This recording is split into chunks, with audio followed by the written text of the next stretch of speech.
Hola, soc la Raquel i avui amb 4 papers us vull ensenyar l'última llibreta de reutilitzats que he fet, que vaig fer servir un sobre o una bosseta d'aquestes de paper que ens donen als comerços. En aquest cas és una bossa d'una botiga de roba, que a part de ser que és la portada i la contraportada de la llibreta, em serveix també a l'interior per tenir un sobre per poder-hi posar elements, papers o fotografies, i a l'exterior, per tapar el que era el nom de la botiga, doncs aquí que hi sortia hi he posat una mica d'una cinta de ganxet, i aquí amb un paper de paret he fet una butxaca i d'aquesta manera tinc un altre lloc per posar-hi altres elements. I com a decoració, una papallona amb una mica de collage. En aquest cas, aquesta llibreta havia de ser una llibreta que no hi tingués gaire decoració, per això el que vaig triar és diferents tipus de papers i he posat algun petit detall, com per exemple aquí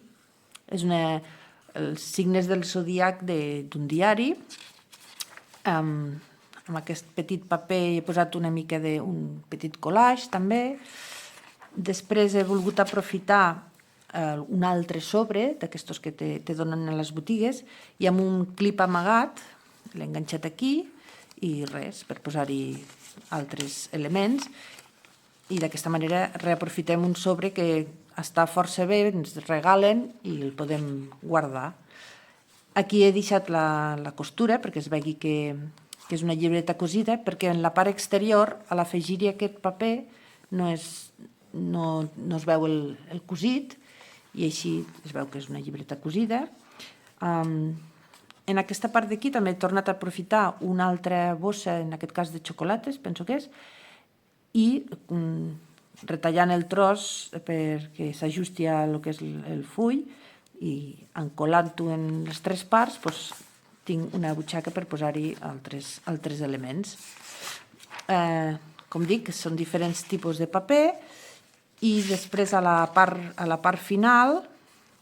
aquí un petit extènsil, i a la part final ja també amb un altre sobre,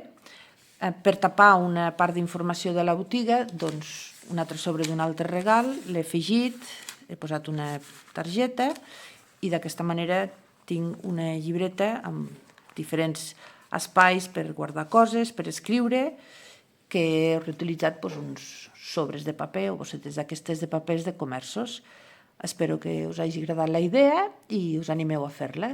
perquè amb 4 papers es pot fer.